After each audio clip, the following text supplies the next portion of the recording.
just a robot. It's no surprise to anyone that there's a lot of female feminists who are completely crazy. There are also a lot of male feminists who are completely crazy. Today, we are talking about a male feminist. I'm sure a lot of you have seen this video. What the fuck? I'm not some pretty fucking helpless princess in distress. Very delightful. I am not here to talk about it, mainly because too many people covered it already. Instead, let's take a look at the director of this little gem, Luke Montgomery. Director of the video, Luke Montgomery, and Luke, right off the bat. Yeah. How did you come up with this concept? And you had to know that people were going to be upset when they heard it. Absolutely. Yes, Luke, you did know. However, you think people hate you for the same reason people hated Martin Luther King Jr. when he made his speech. But that couldn't be further from the truth. People hate you for similar reasons as to why they hate M. Night Shyamalan. You think you're making something meaningful, but you're making nothing but trash. The whole idea was using a bad word for a good cause to get people's attention. Luke, if it didn't work on your 4th grade teacher, what makes you think it will work here? Which is the reason we did use the F word, is because we want people to focus on statistics like 1 out of 5 women will be raped or sexually assaulted in their lifetime. I would tell you why you're wrong, but I don't need to. First of all, the agency's figures are wildly at odds with the official crime statistics. The Justice Department's annual crime survey, which is the gold standard in crime research, it reports that there were about 188,000 rapes and sexual assaults in 2010. Where did the CDC find more than 1 million and nearly 14 million victims of sexual violence that professional criminologists somehow overlooked? It found them by using a poorly constructed telephone survey with a low response rate and a non-representative sample of respondents. No one interviewed was asked if they had been raped or sexually assaulted. Instead of such straightforward questions, the CDC determined whether the responses indicated sexual violation. Now, 61.5% of the women the CDC projected as rape victims in 2010 experienced what the CDC called, quote, alcohol and drug facilitated penetration.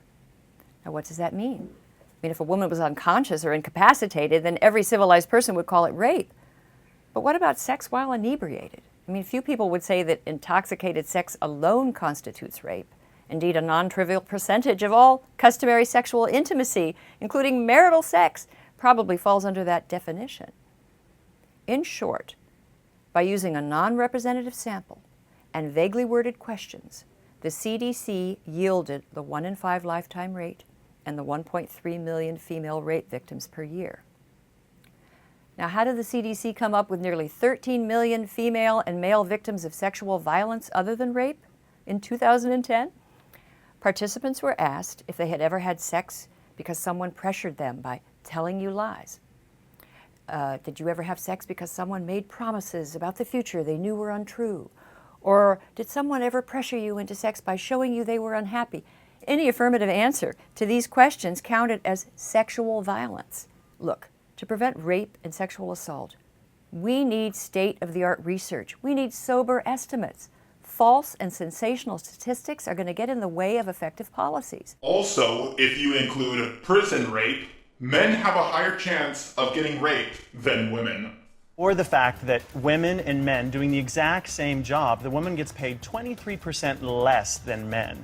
And in 2014, that's what's shocking, not the F word. Women get paid the same as men, provided they do the same amount of work. Women usually don't earn the same amount as men, mostly because they take time off work or are trying to raise a child or giving birth to one. That would be like me saying my gold coin should be the same amount as a gold brick because they're made out of the same metal. But the problem here is that I'm completely ignoring the amount of gold. Paige, I want to ask you, do you even understand what you're saying in the video? Do you realize the weight of what you're saying? Yeah. I highly doubt that. On Fox News' The Five, they even suggested that this could be child abuse. What's your response to that? Whoa, great job, feminist. You actually almost got me to agree with Fox News. While I wouldn't call this child abuse, when your kids get older and get smart, hopefully, they'll look back on this and say, man, what was I thinking? What an absolutely stupid thing to do. Child abuse to me is rape.